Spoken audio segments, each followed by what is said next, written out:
Well, good evening, good morning, and for some, good afternoon. Welcome to the second event in our special two-part 21 JPSI Brookings collaborative webinar series on U.S.-Japan relations and policy challenges for the Biden administration. My name is Adam Liff, and I'm hosting this event from Indiana University, and in my capacity as director of the 21st Century Japan Politics and Society Initiative here at the Hamilton Lugar School of Global and International Studies. And for those of you joining us for the first time, our mission here at 21 JPSI is to encourage and support research, teaching, and programming on contemporary Japanese politics, social issues, and international relations, and to serve as a Midwestern hub for the study of contemporary Japan and its domestic and foreign policy challenges. We were established in 2018 with support from a generous seed grant from the Japan Foundation Center for Global Partnership, which is also supporting this webinar tonight. So thank you very much to them for their support. And please check out our website to learn more and for more information about upcoming events, all of which, as always, are free and open to the global public, just like this one. So I'm especially excited about this webinar tonight because it marks the second event in our two-part collaboration with my colleague and friend at the Brookings Institution, Mireya Solis, who's the Philip Knight Chair in Japan Studies and Director of Brookings Center for East Asia Policy Studies. Thank you again, Mireya, for partnering with us to organize these wonderful panels. Before I turn things over to my colleague, however, I'd just like to let everyone in our audience who missed our first webinar just a week ago know that a recording is now posted on the Hamilton Lugar School's YouTube page. We covered a number of pressing national security and domestic political challenges in our discussion last Tuesday, from the role of the US Congress in formulating Asia policy to challenges in the fields of emerging technologies, North Korea, gray zone challenges in China, and alliance management issues. We had a fantastic lineup of guest speakers who you see identified on your screen, so I encourage you all to check it out. Whereas I had the pleasure of moderating that panel, for tonight, I'm very pleased to inform you that Mireya will be moderating the discussion. So with that said, let me now get out of the way and turn things over to my co-organizer. Mireya, over to you. Thank you very much, Adam. It is a pleasure to collaborate with you and the 21st Century Japan Politics and Society Initiative in putting together this webinar series, assessing opportunities and challenges for US-Japan relations under the Biden administration. We are gathering for this program on a very special moment on the eve of Biden's presidential inauguration. It is indeed a poignant moment as we are keenly aware of the profound domestic challenges that the United States faces, but it's also true that you can feel that change is coming. Today in Washington, it was a very busy day with the public hearings for several of the cabinet nominees of the Biden administration. And also there was a very moving tribute this evening for the victims of COVID-19. There are a lot of expectations about what new direction will foreign policy under Biden will adopt. And we know that an investment in multilateralism and investment in alliances has been advertised, but we have yet to see how that strategy is fleshed out, how it's implemented, and how could that create opportunities for collaboration with Japan. Japan also had recently a leadership transition. Prime Minister Abe stepped down as prime minister after a very, very long run, and he was succeeded by Yoshihide Suga. Prime Minister Suga has announced that he's going to stay the course on key planks of Japanese foreign policy, but he has also launched new initiatives on digitalization and on climate change that we also must factor in as we undertake the discussion today. And the last point about the context is that these leadership transitions in Japan and the United States have taken place at a time of profound international crisis because of the pandemic, and also because we still continue to grapple with the challenges of great power competition between the United States and China. So the purpose of today's webinar is to focus on the economic and transnational challenges that the Biden and the Suga administrations face, to discuss how US-Japan collaboration can make headway in tackling these issues. But also, I think that part of that conversation is how will these partners cope when disagreements arise, when there are gaps, when there are differences in their approaches as they deal with this very complex set of policy issues. And we are very lucky today. We have a stellar group of panelists to help us make sense of where are we heading. And I want to introduce them very briefly. Wendy Cutler is Vice President of the Asia Society Policy Institute, and before joining ASPI, Wendy had a very distinguished career in the Office of the United States Trade Representative, where she played a leading role in the negotiation of the US-Korea trade agreement and of the Trans-Pacific Partnership trade agreement.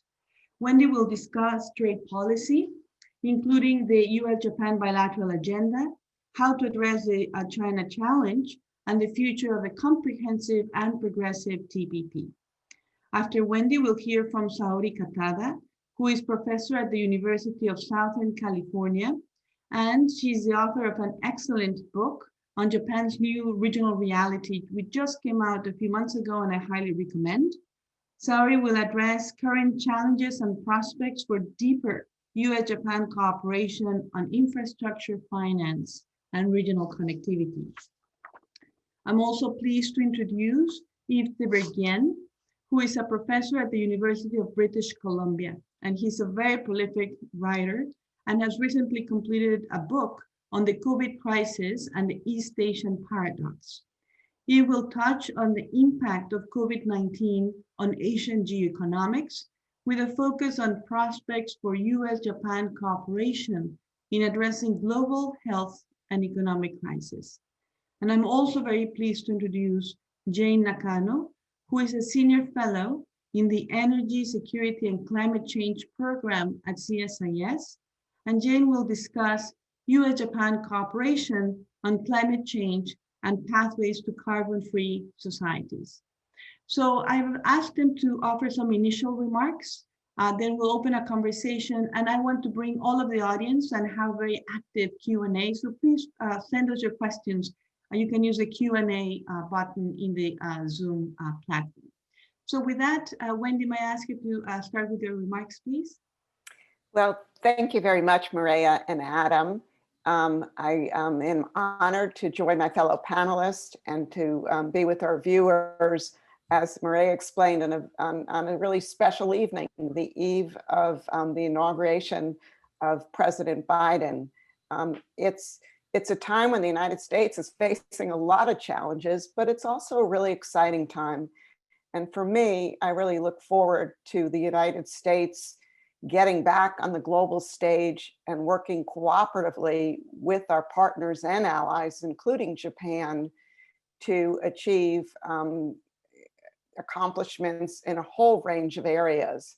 And I think tonight we're going to hear a lot about what we could be doing with Japan going forward. For me, it's quite interesting as someone who's worked on US-Japan trade relations for about 30 years. This is really the first time I remember a new administration coming in where our bilateral trade agenda is not really that extensive. I mean, it's relatively smooth through the phase 1 agreement that was reached between the Trump administration and the Abe administration. Some of the remaining kind of friction in our agriculture trade relationship were resolved.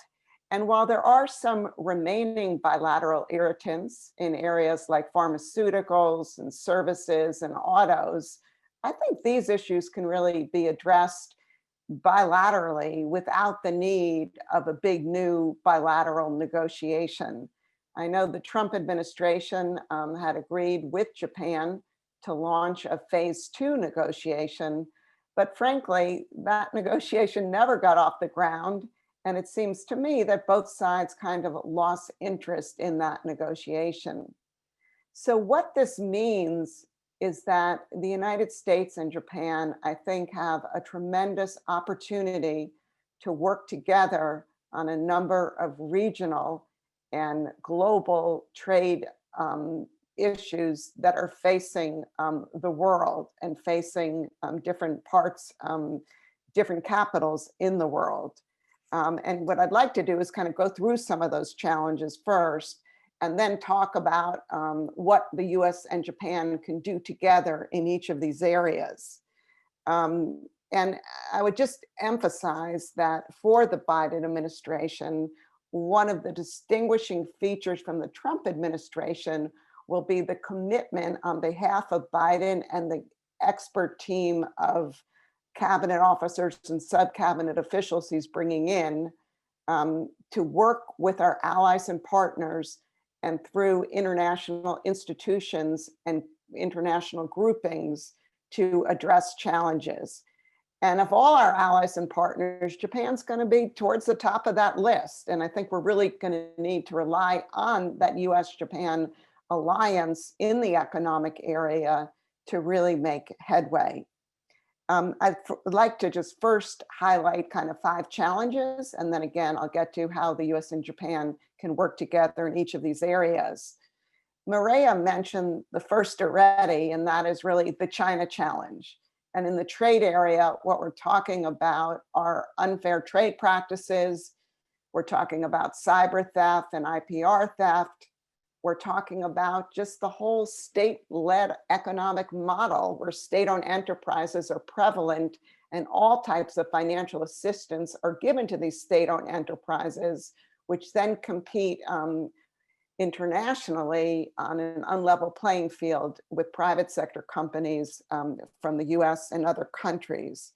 And so all of these types of issues do need to be addressed. The level playing field needs to be achieved, and unfair trade practices and distorting trade practices need to be addressed.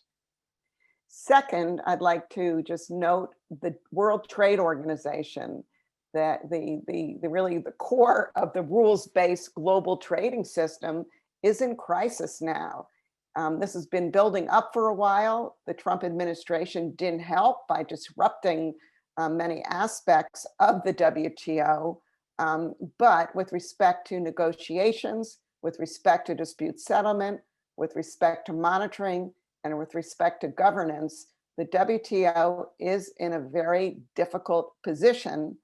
And some are arguing that if some of these problems can't be addressed and some accomplishments can't be achieved, that the WTO is going to become more and more irrelevant, and countries will continue seeking agreements outside of the WTO and also retaliating against other countries outside of the WTO's dispute settlement system. Third, I think the issue of what we do regionally and really the need to lift standards, to deal with new technologies, to develop digital rules that apply to everyone. I think this is just a key area that really needs addressing. And one thing I found in trade negotiations, that if you wait until regulations are already put in with respect to technologies, it's a lot more difficult to regulate. It's to develop international rules. So I think it's really incumbent upon the United States and Japan to figure out how to work with others now to develop the standards, to develop the rules in order to help shape the regulatory and standard setting environment going forward. The fourth area and a key priority for the Biden administration will be the area of climate. And I know another speaker is going to be speaking in detail on this. I just wanted to emphasize, though, that climate and the whole challenge of climate change, at least for the Biden administration, is going to be an all hands on deck exercise, meaning all the government agencies are going to be involved. And I know this issue already came up today in the hearings for Treasury designate Janet Yellen, and how the Treasury Department is going to contribute to this climate change initiative. And trade also plays an important role. And I think that's another area where the US and Japan can cooperate. And finally, I think the challenge I'd just like to highlight is the fact that one of the key regional organizations, APEC, in recent years has kind of gone through a rough patch. This year, New Zealand is hosting and trying to really achieve some concrete outcomes. This is an organization that has served the interest of US and Japan and others very well through the years. And I think it's another area where we can cooperate. So now, with respect to these areas, let me just make some kind of specific kind of recommendations in each area of where the US and Japan can work together. First, with respect to China, I think number one, the US and Japan can work together on rulemaking. And that means improving or establishing new rules with respect to industrial subsidies, the behavior of state-owned enterprises, overcapacity issues, and other kind of level playing field and trade distorting practices. Second, I think both countries can work together and coordinate along with other countries what I would call defensive measures. And so that means export controls, investment screening mechanisms. These are measures that we can all take now, but coordination with our allies and partners, I think, gives us all a lot more leverage in trying to urge China to open and reform its market. And third, I would just put an issue on the table called really working together and standing up for others if and when they're being targeted by China for actions or statements they've taken, but China's relying on trade measures to kind of bring them into line. And it's no secret here, I'm talking about Australia. But I think that if any kind of collective approach is going to work vis-a-vis China, it's important for all countries to work together to ensure that we have their back. With respect to the World Trade Organization, I think the US and Japan can work on the trilateral work that they've already concluded with the EU. There's more work to be done there. But I think it's time to finish that work, to bring other countries on board and introduce some of the proposals they're putting together on subsidies and technology transfer into the World Trade Organization.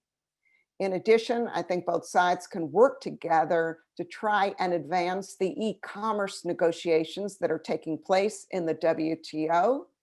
I think both countries can work together to repair the dispute settlement system, particularly with respect to the dysfunctioning appellate body system, and then climate and trade. I think we need rules here. We need to work together to figure out how we can ensure that our climate change objectives are being facilitated and helped by what we're doing in the trade space. With respect to regional issues, here I would just briefly mention the CPTPP. I know that Japan probably is still hoping that the United States will get back into TPP.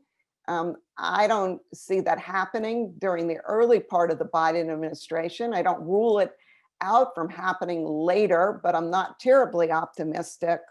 And my view is, instead of focusing and putting all our eggs in the TPP basket, we should look at concluding narrower issue specific negotiations in the Asia Pacific region with the idea of rebuilding trust, moving these deals in, moving them quickly or more quickly than comprehensive trade deals, and gaining some momentum that perhaps could lead to a more comprehensive TPP-like deal.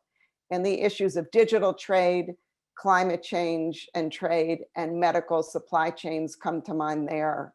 And finally, I would just highlight with respect to APEC, I think the United States and Japan can work closely with New Zealand this year to kind of put APEC back on the map and to deliver some concrete deliverables in the number of areas that New Zealand has already outlined. And I also think, and I'd like to conclude with this, that I think it makes sense for the US and Japan to think about hosting APEC again. The last time the US hosted was 2011, Japan hosted in 2010, and that back-to-back hosting, I think, really led to some great results in both years. So I just throw that out as something, to think about. And with that, I'll turn it back to Mireya. Thank you so much, Wendy. That was a terrific start, very rich analysis, and also a host of very concrete suggestions on how to move the US-Japan cooperation forward. Let me then turn to Saori, please, if you can start your remarks, Saori. Thank you. Thank you. Thank you, Mireya. I am so honored to be here among these prominent experts of trade, investment, and environment, and all the US-Japan relations. So I'm very happy to be here. My task is to talk about infrastructure investment, and that I would say is one of the kind of key component that US-Japan has been working quite well for the last few years. And I would like to kind of pinpoint in the context of the future moving forward in the context of COVID, that's sustainability and things that could be kind of an opportunity for US-Japan cooperation. So first of all, just to say that infrastructure has been an important issue for Japan and Japan-US cooperation for a while, especially in the context of the Indo-Pacific or free and open Indo-Pacific framework that they've been working on. Just kind of give you the context of what's going on in terms of infrastructure, there has been quite a bit of a focus on it for the last decade, partly because of the sustainable development goals that UN has put on board. G20 recently have estimated the need for infrastructure investment quite significant in the world. They calculated about $94 billion, trillion dollars of investment need around the world for the next 2 decades. Asia alone, $1.7 trillion is needed per year to keep up with the need of infrastructure investment. So overall, the vast need is already being identified. And on top of that, China's kind of aggressive or maybe very forceful insertion in this area has been a major concern of many. As everybody knows, the Belt and Road Initiative starting 2013 has been pumping in a significant amount of investment, but not that necessarily, but also the kind of concern about social, environmental impact, debt sustainability, all those are of significant concern.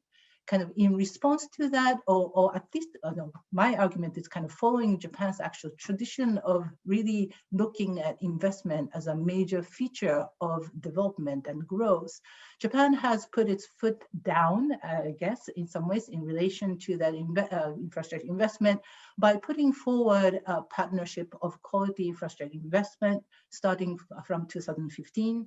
And actually taking really a big step, both in trade and investment here. I would argue that Japan has been putting a very significant leadership initiative forward to really put on this G20 principles for quality infrastructure investment.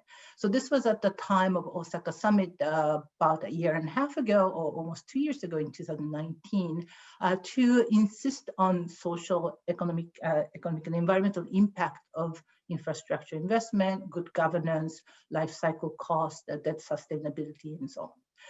In that context, U.S. has really kind of came on board. Trump administration obviously put in this BUILD Act in 2018 to enhance the infrastructure investment, kind of restructure the International Development and Finance Corporation, putting $60 billion or so in kind of in finance. So altogether, there has been a quite significant move in terms of kind of cooperation between Japan and United States, and again, in the context of the Indo-Pacific.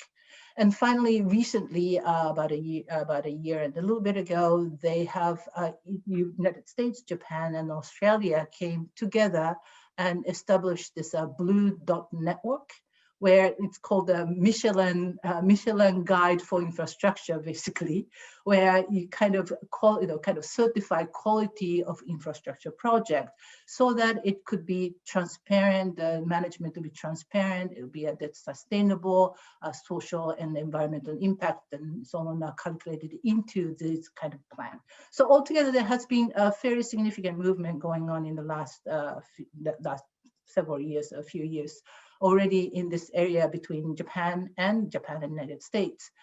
So just moving forward, what are the kind of major challenges and the kind of ways in which we can see the prospects of it?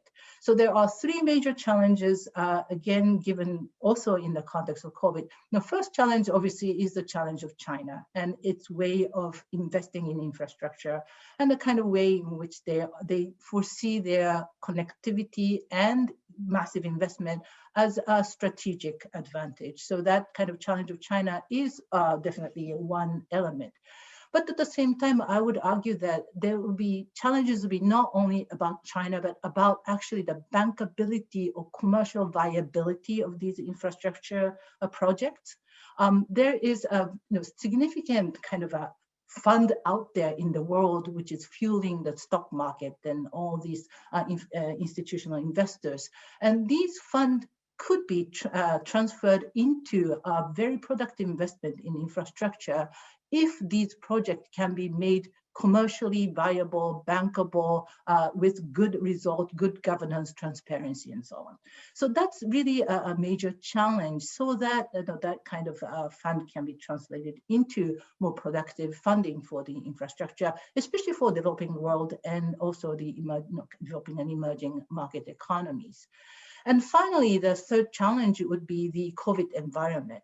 So nowadays, you hear a lot of concerns about debt sustainability of these projects, and a lot of African countries, as well as some of the low-income Asian countries, are having difficult time of the debt restructuring.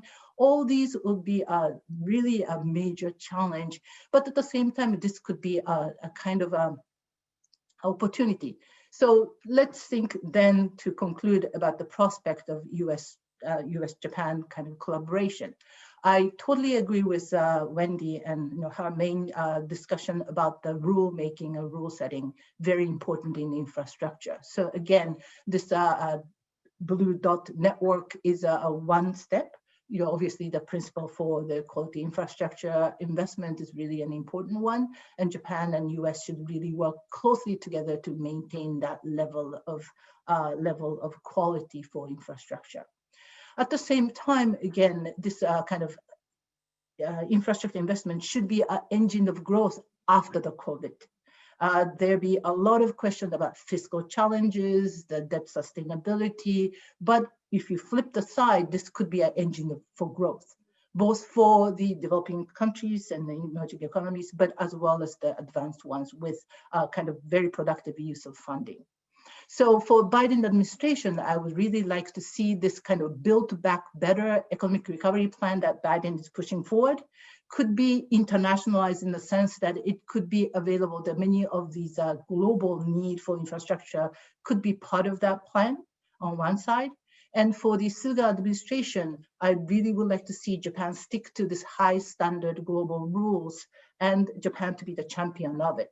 There's some concern about Japan's JBIC, the Bank for International Cooperation, and some banks, Japanese banks and trade companies and so on, funding coal-fired power plant in Vietnam these days. These things have to be checked in order to make sure that Japan really abide by the kind of pronouncement and rules that it has already been buying into.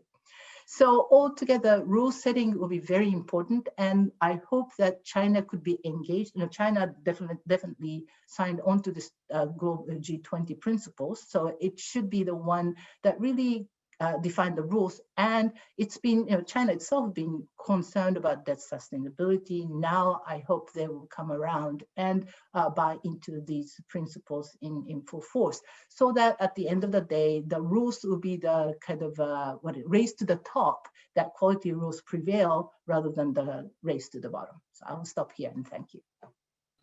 Thank you very much, Saori. That was great. And I really appreciated how I begin to see some themes developing from your presentation and Wendy's, and the need for proactive diplomacy, the importance of standard setting, rulemaking, investing in these different multilateral platforms, but also how COVID-19 has created new challenges.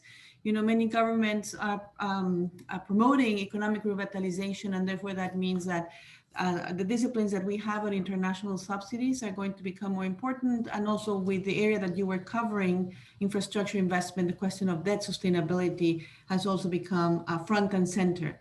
And then that leads me to a transition then to Yves and to ask him please to start his presentation.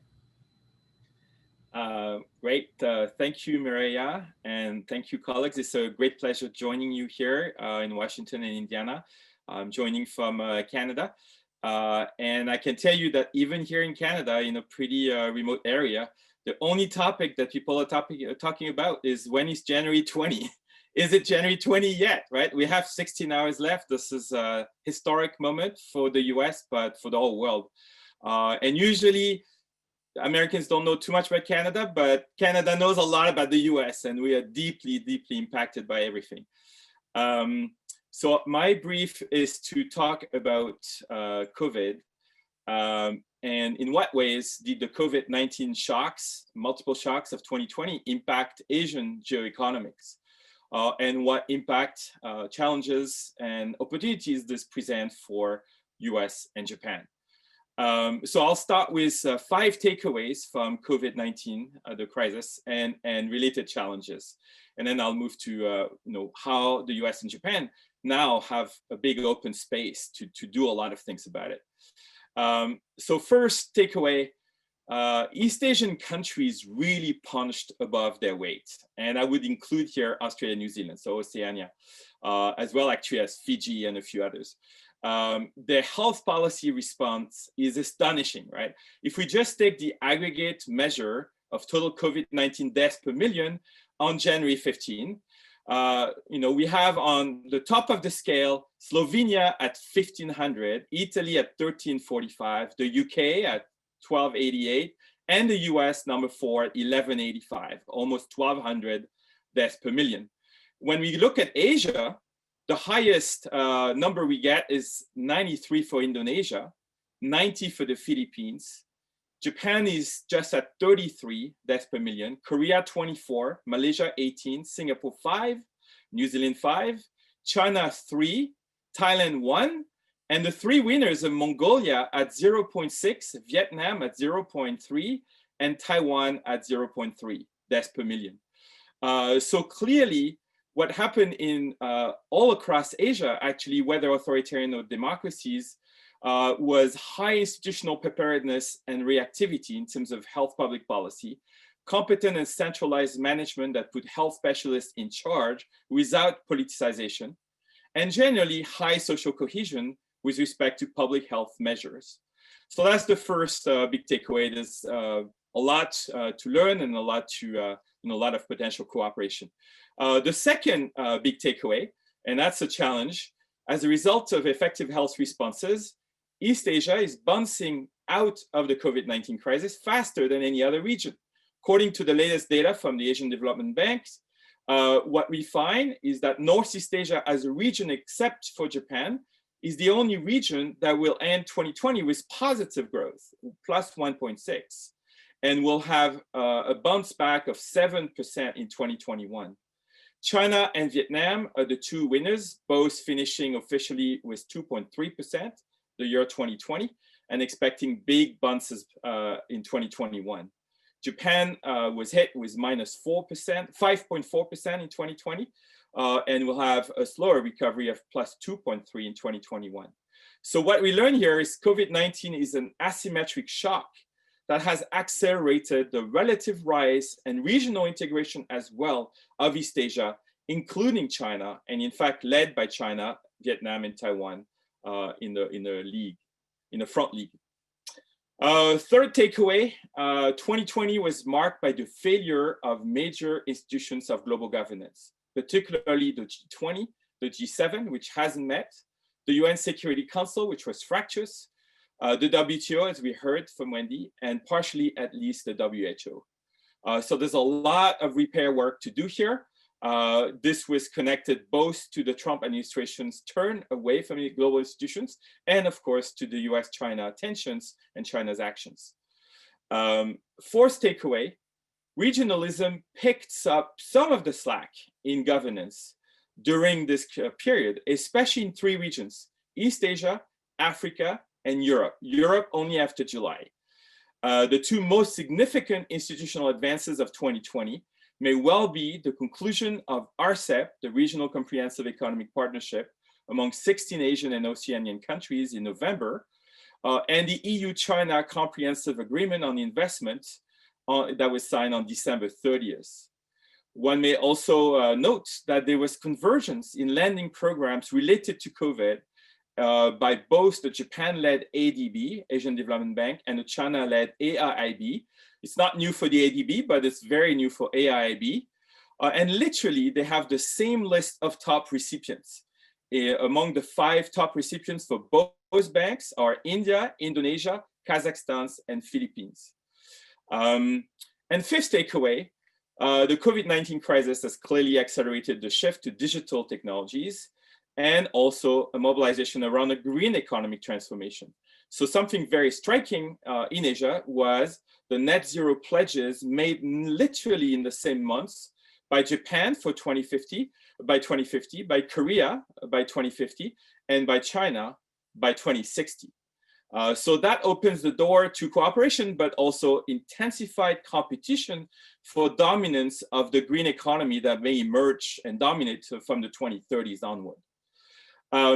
So those are key takeaways and challenges. I would add one.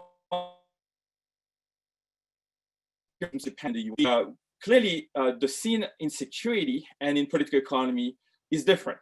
On the security side, it's clear that Japan and the US face serious security challenges in the region related to China and North Korea. And those are common security challenges, and they have cooperated, in fact, throughout recent years with the Quad and FOI, the FOIP, etc.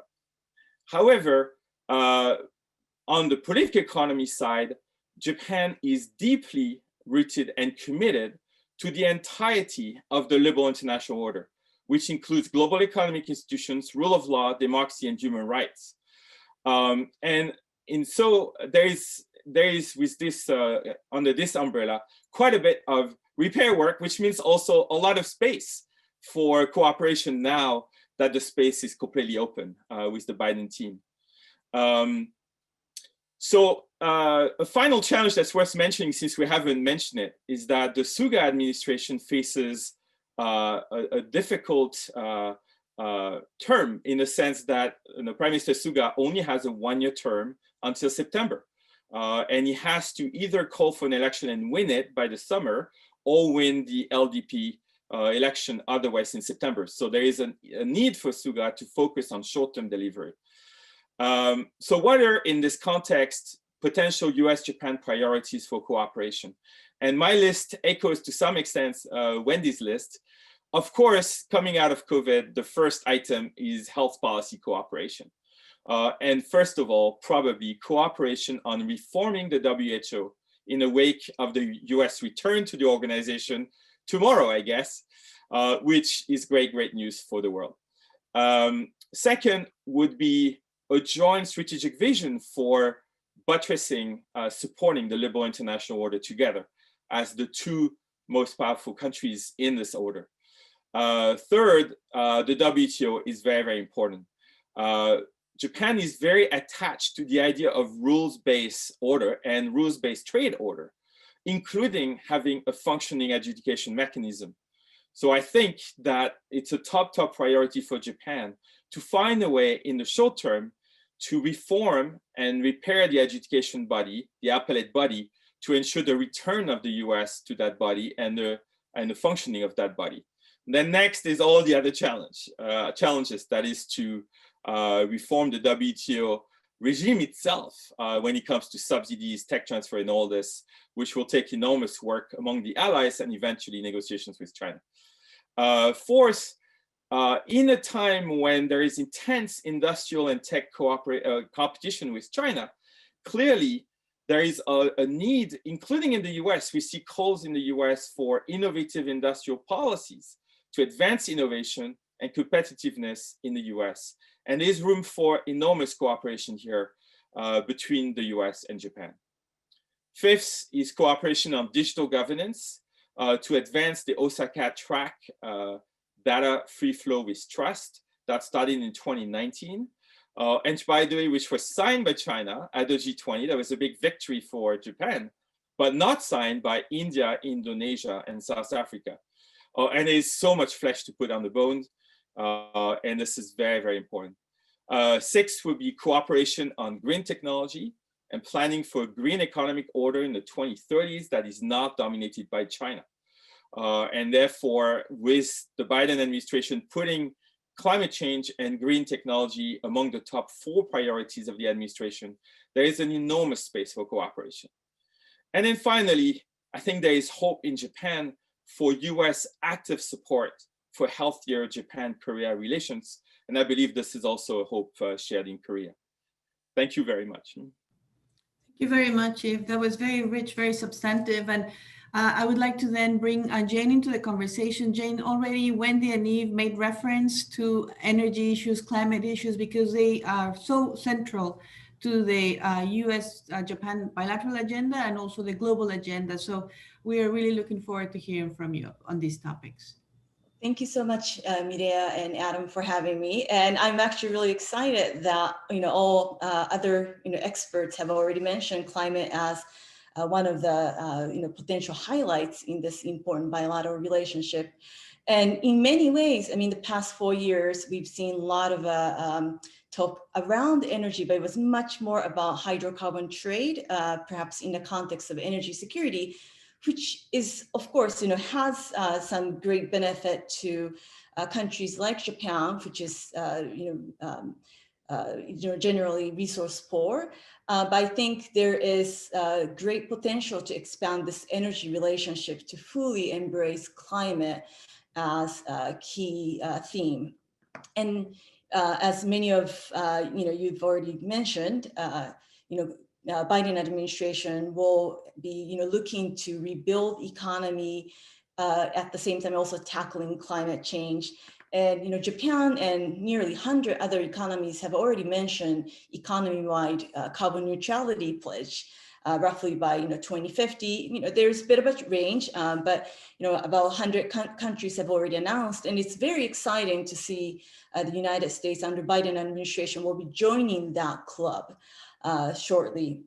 And and it's not just that I mean, there are already a lot of specifics that then candidate Biden shared with the voters, with the public.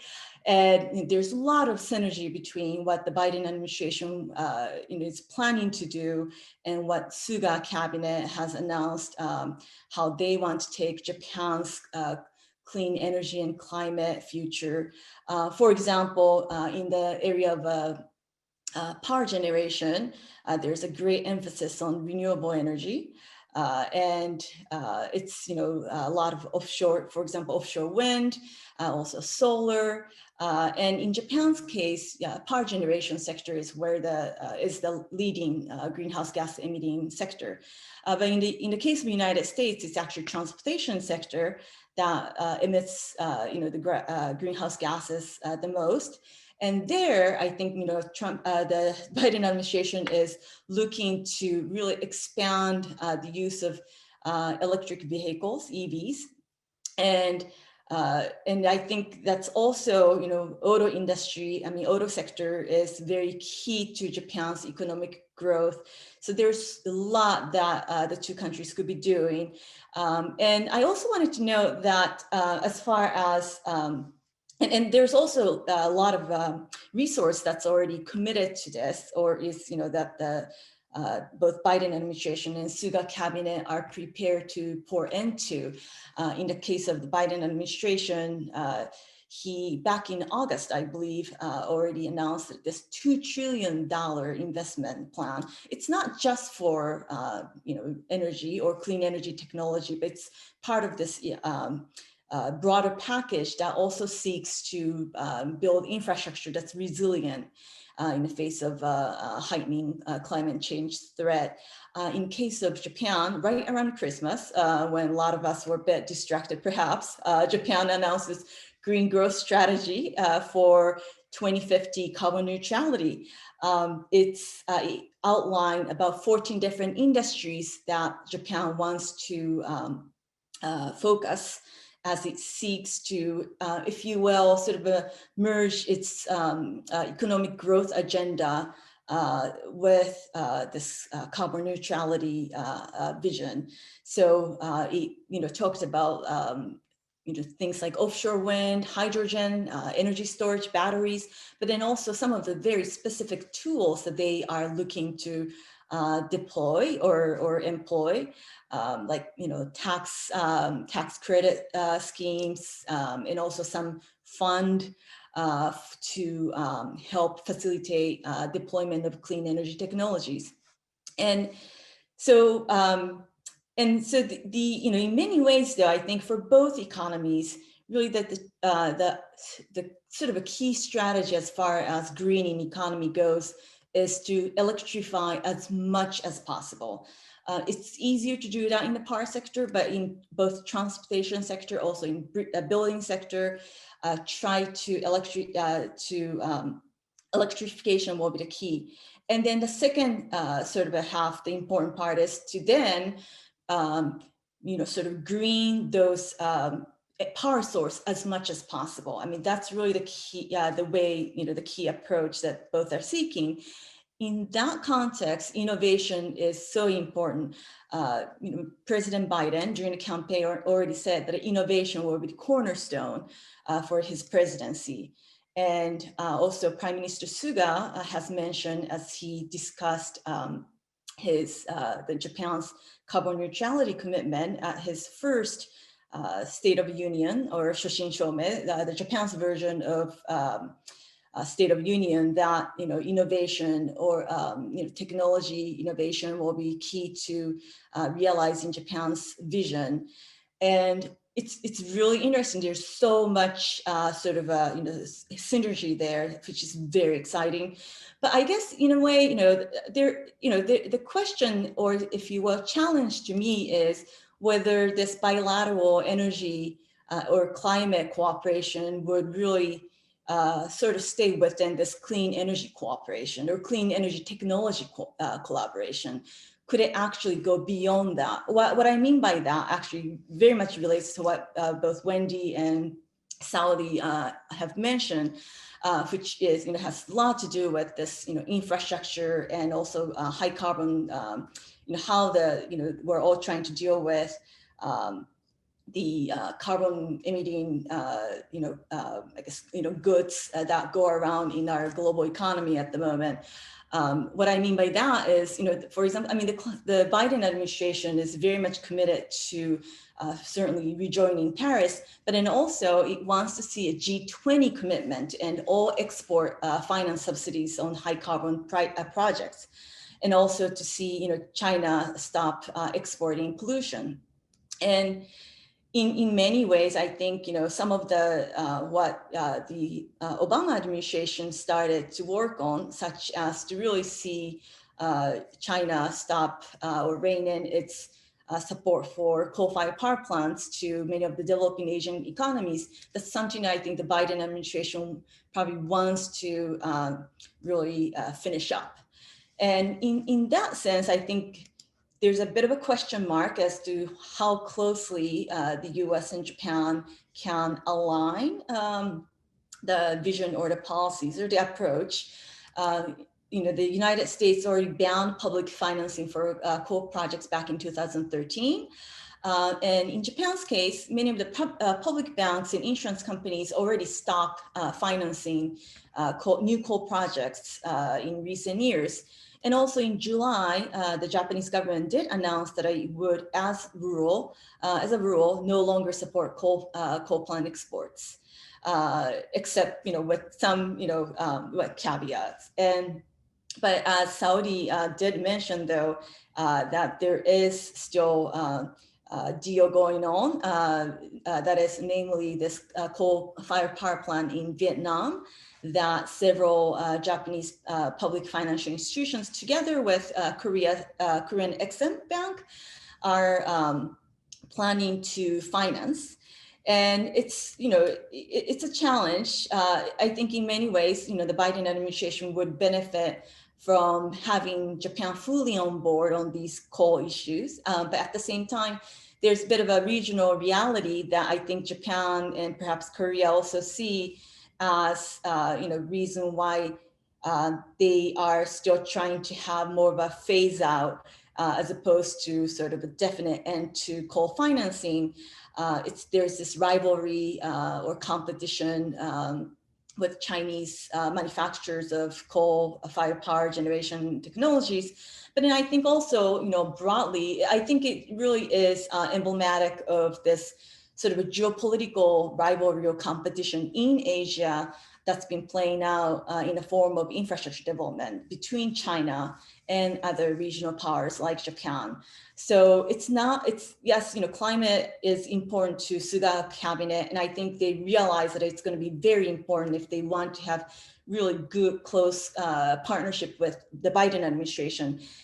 In the meantime, I think there's still this geopolitical dynamics that they still try to sort of figure out and then see how they can then have more coherent approach as they try to have to expand energy relationship much more beyond certainly energy trade, but then perhaps beyond clean energy technology cooperation.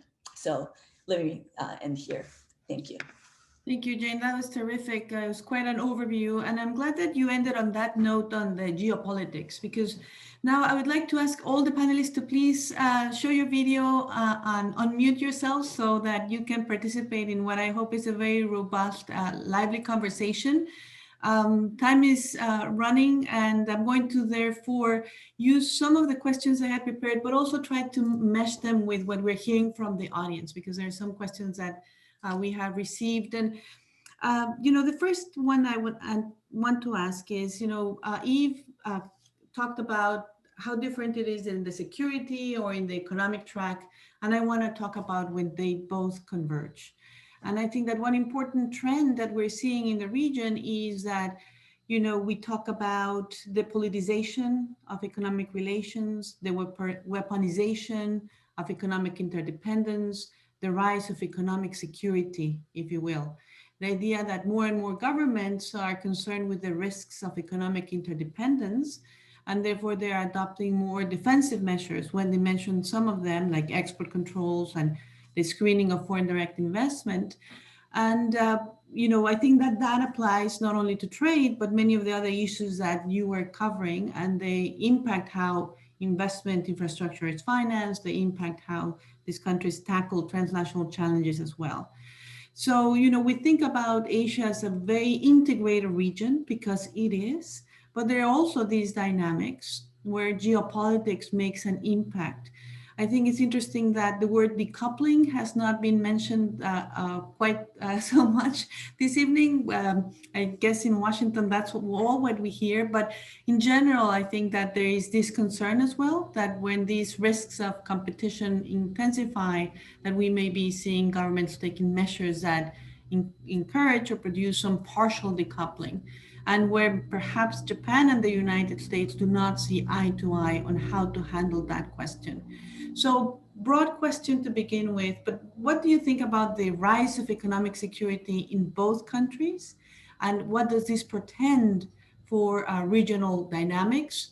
When do we expect to see good defensive policies? When can we think about overreach and giving up on innovation and economic gain because of that? And whoever wants to take it, if not, I'll select someone, but I think Yves is ready to jump in.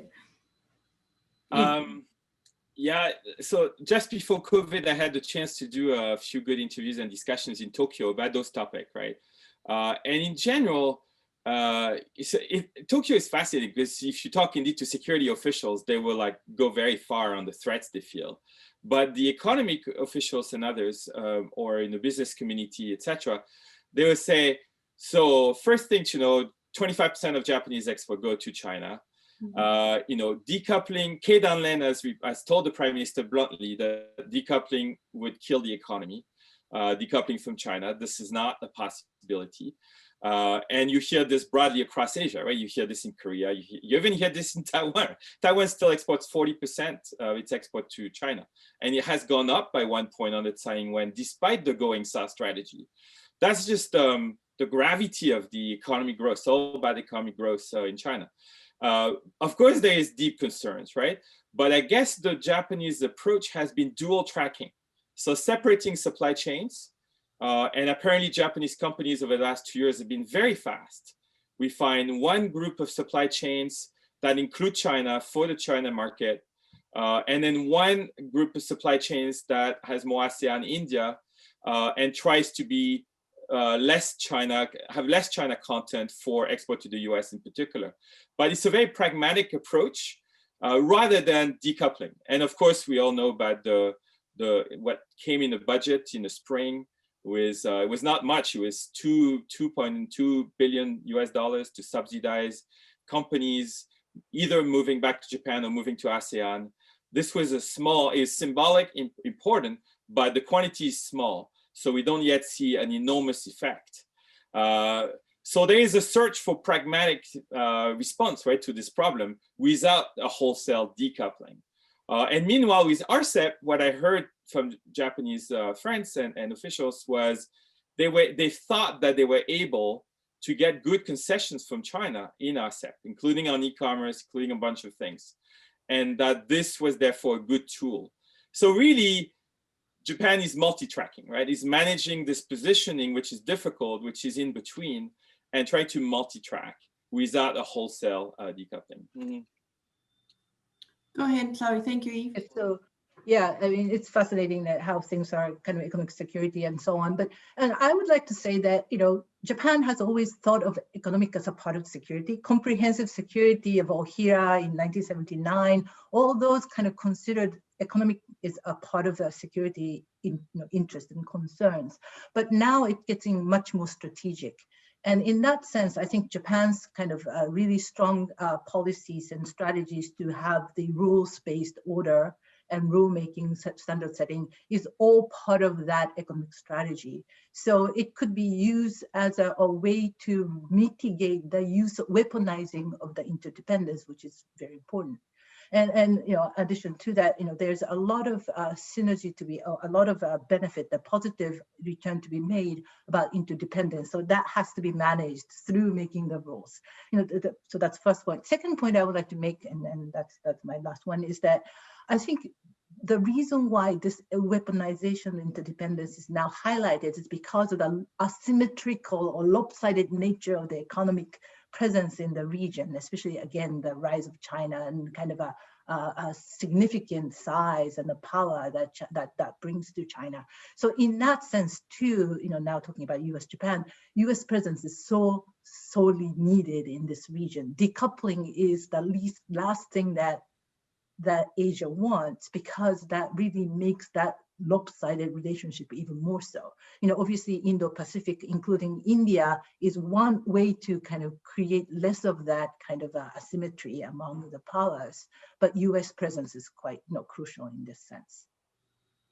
Thank you very much, Saori. Any other comments on this question, or should I move to the next one? And it's related. I mean, people have been mentioning RCEP and the economic heft of China and so forth. So there were a number of questions from the audience that have to do with trade. So I'm going to pull them together. Wendy, you mentioned, and I agree with your assessment, that the domestic challenges in the United States are so profound that we do not expect a very quick focus of the Biden administration on large-scale trade agreements. And there are sectoral agreements that could be negotiated, but we're not going to be talking about a return to the CPTPP in the next 6 months or perhaps the first year of the Biden administration. But a very interesting question came from the audience. Connor Clark turned around a little bit this question, and he asked, and the question is not just to Wendy, but everybody here, what does Japan want to obtain when that negotiation, if that negotiation eventually comes to pass and the United States is talking about rejoining CPTPP, what would be Japan's negotiation objectives in that scenario? How would Japan approach the possibility of an American return to the CPTPP? Well, let me jump in. I recently authored a paper for the Asia Society on a TPP roadmap for the next administration. And as part of preparing the paper, I interviewed a number of current and former officials from Japan and other countries. And it was very clear from my Japanese interlocutors, both current and former officials, that they're still extremely interested in the United States returning to CPTPP. And when I asked the question, well, how about if the US comes back, but it wants to make changes? It wants to update certain provisions. It wants to add other provisions. It wants to make TPP look more like the USMCA. Like, how would you feel? Would you still want us back? And probably more than any representatives from any other country that I interviewed, the Japanese were the most open to the US coming back, recognizing that certain changes and updates would be needed.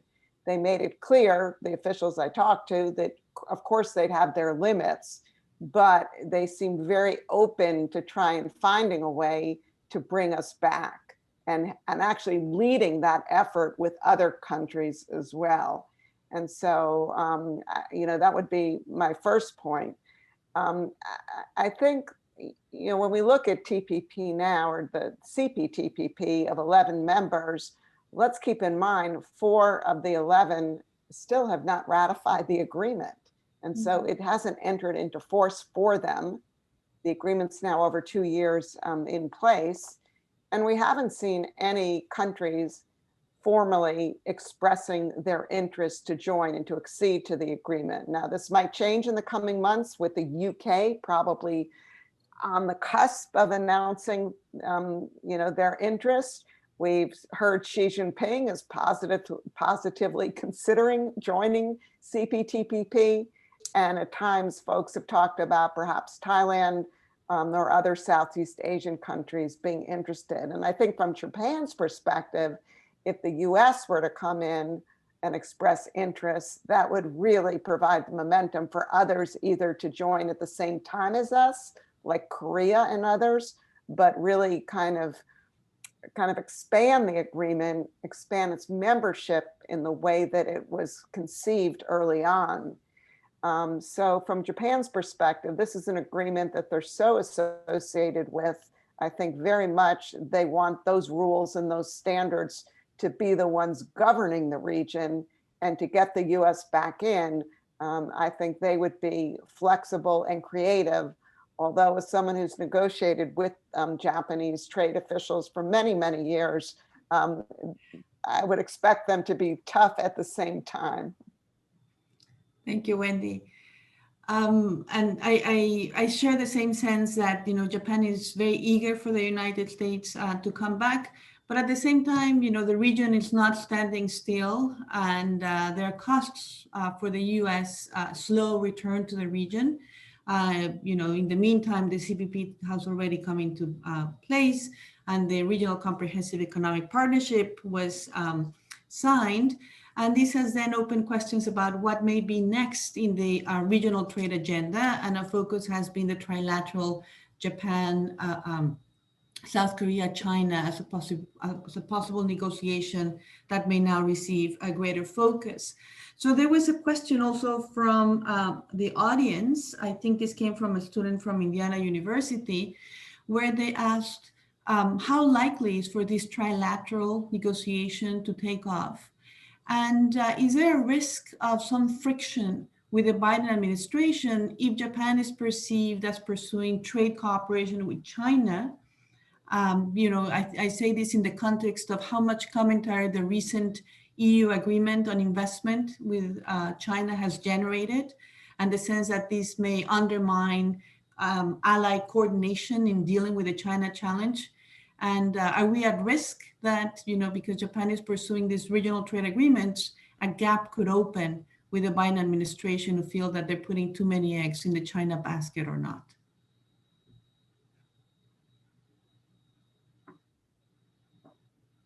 Well, I guess let me start with that one. China now has been part of the RCEP agreement that was just recently signed. They just concluded an investment deal with Europe, and they've made it clear that now they'd really like to kind of restart and revive the trilateral negotiations with Japan and Korea. And also, again, they've expressed at least positive consideration of the CPTPP. From my perspective, I find it really difficult to conclude that the trilateral negotiations could move quickly. There's just a lot of friction between different countries among those three. But I also think that Japan would be very, let's just say, cautious about moving quickly in this agreement, even if China was offering a lot. And I suspect that Japan would probably be in close consultation with the Biden administration as they move forward, either in a trilateral agreement or any other type of arrangement with China. I have been one of those who've been a bit puzzled by the timing of the conclusion of the Europe-China investment deal. This deal was concluded on December 30th, just 2.5 weeks before Biden's taking office, a president who has made it clear that working with allies and partners is going to be at the top of his agenda. And I still find it difficult to understand how and why Europe proceeded and concluded the deal. I mean, I understand the reasons that they're giving, but I would have preferred to see that deal at least being postponed for another 6 months or so Europe could consult with the Biden administration and kind of get a better sense of where, where relations with China could go in a collective effort. We'll see if this deal, we'll see the impact of the China-EU deal on the Biden administration's efforts to work with the EU, Japan, and others. I don't think it will derail cooperation, but I do think it's going to present some complications in coordinating and cooperating with other countries. But again, Asia has changed, the world has changed. We've kind of been on the outside looking in for the past 4 years, and these things happen. But again, with the president coming in with a priority on working with other countries, it would seem to me, I would hope that other countries, would, be willing to work with the United States, particularly those that were so critical of the Trump go it alone approach. You kind of can't have it both ways. So we'll have to see how things, work out going forward. But I am hopeful that we'll find a way to work with our allies and partners, recognizing that there will be differences with respect to level of ambition, scope of the issues that everyone wants to work on, and the venues for proceeding. But I think there are shared interests in developing a collective approach to try and deal with some of the challenges that China's bringing to the global trading system. Right, thank you, Wendy. And I know that Yves wants to come in, but if I can ask you to hold off just for a second, because time is really going fast. And, we talked a lot about trade, probably my fault. That's kind of my predilection. But there are a number of questions on climate change and energy directed to Jane. And I want to make sure that Jane gets those questions. One set of questions, Jane, has to do with the Biden administration's approach. They asked a question from the audience was, how will Biden incorporate energy into the free and open Indo-Pacific strategy? There was also a question as to whether we can expect the Biden administration to impose some kind of tax or a carbon fee adjustment to make sure that countries comply with their climate change commitments.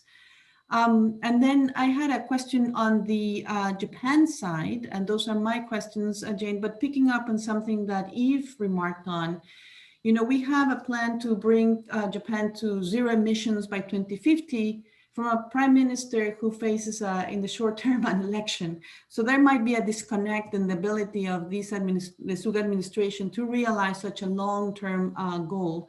So what sort of, what should we expect along the way to give us confidence that Japan is on the right track to accomplish these goals? And last small question, It seems that Japan is among the only countries emphasizing hydrogen, if I'm not mistaken, as a major technology in greening its industries. Is there a chance that Japan may be pursuing these almost alone, or do you think that other countries will emulate Japan's emphasis on hydrogen for the future? Thank you so much for great questions. Let me speed up and address some of them. I was tracking incoming questions, so I hope I can just sort of combine a few. I think energy infrastructure and energy investments in Asia Pacific or Indo-Pacific will continue to be an important agenda for the Biden administration. It will have to be, because there's so much unmet needs in the emerging and developing Asia. And also there is actually, there are some projects that, banks and companies see as, actually bankable. I think the list could be longer. I think that's what a lot of companies wish and banks wish, but there is. So but I think, the Asia Edge, program from the past 4 years were probably a little too hydrocarbon focused. So, and I think, it's not that I excluded renewables, to my knowledge, but I think there probably will be a lot more focus on renewables related and perhaps much more holistic approach to helping countries figure out their energy needs, more of a package deal. The energy needs, not just electricity sliver. What do they want to do about transportation sector? That's also a very highly energy consuming sector. And so I think in a way, I think healthy competition with China is not a bad thing there. As long as we can, ensure that standards are high and, the terms are fair. And to some extent, I think a lot of projects that went forward are the ones that are, agencies like USAID and USTDA have been working on since before Asia Edge VoIP framework. So in many ways, I think these, experts can probably, they know what's needed on the ground. So I think the new administration can probably, benefit from their insights as to how to, enhance that scheme.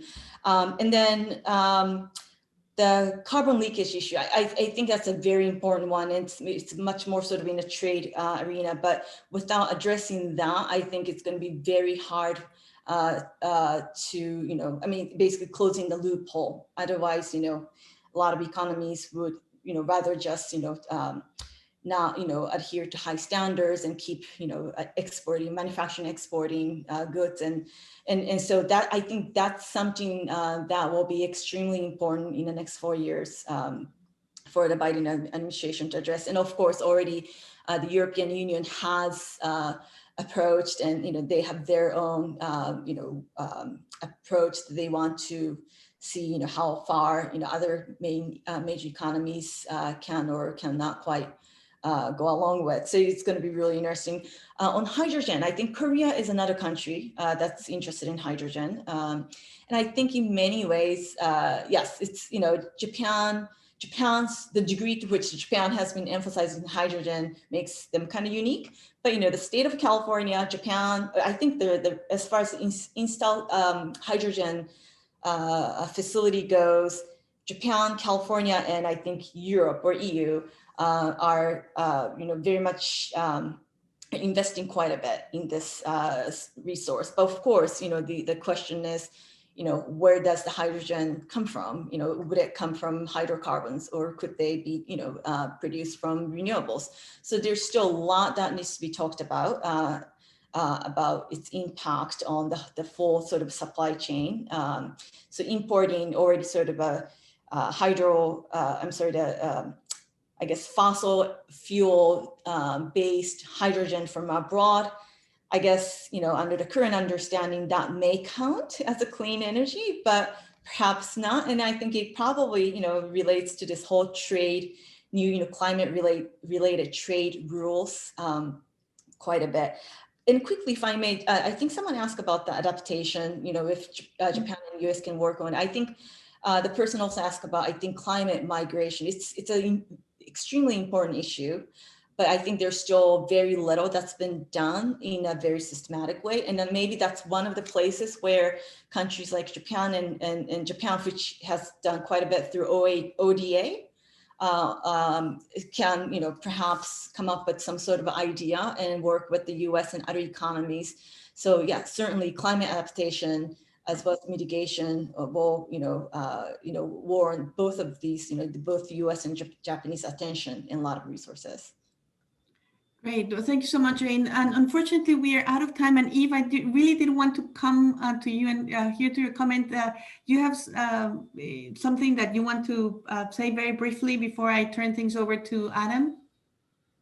Well, he was back on trade in the sense that it's unavoidable. I think, to build up on what Wendy was saying, at some point it's unavoidable that there has to be some kind of new great agreement, a great deal on a bunch of things, including subsidies and all the things mentioned by Wendy. And so one tool for that would be the CPTPP. If the US can join back and then use the CPTPP negotiation with China as kind of the new 2001 moment. Another tool otherwise would be some kind of trilateral mechanism, EU, Japan, US, maybe with Canada and others, dealing with China. But somehow there has to be a collective negotiation mechanism and the tool. And so we don't have it yet. The CPTPP has that advantage. It's simple and would force the negotiations to happen on the right topics, but only after the US joins though. And my guess is, yeah, everyone will be ready for lots of concessions to get the US back. So we'll keep this conversation going. I want to thank all of you really for very insightful remarks, for a wonderful conversation. And Adam, it was a pleasure to organize these seminars with you. And now I turn things over to you. Great, thank you so much. I also just wanted to close before saying goodnight with a quick round of thank yous. First, thank you to our panelists tonight and last Tuesday for your really, truly thought-provoking remarks and answers. I was taking notes feverishly throughout both panels. And I think tonight's discussion really reinforced the major takeaways from the first webinar last week, that the Biden and Suga administrations are going to really face some very serious and complicated policy challenges, not just in terms of foreign policy, but also on the home front, COVID, of course, being at top of the list. But that in tackling all of these challenges, the US-Japan partnership is extraordinarily important, from national security issues to trade to climate. And so I think that's the major takeaway here. Both administrations really have their work cut out for them. And I just also like to thank our global audience for joining and sending in some really great questions. We hope to see you back here at future events. And finally, Mireya, it's really been truly a pleasure to collaborate with you and your team at Brookings. So thank you as well. I sincerely hope we have a chance to do it again sometime. And with that, I think we'll just say good night. All right, thank you, everybody.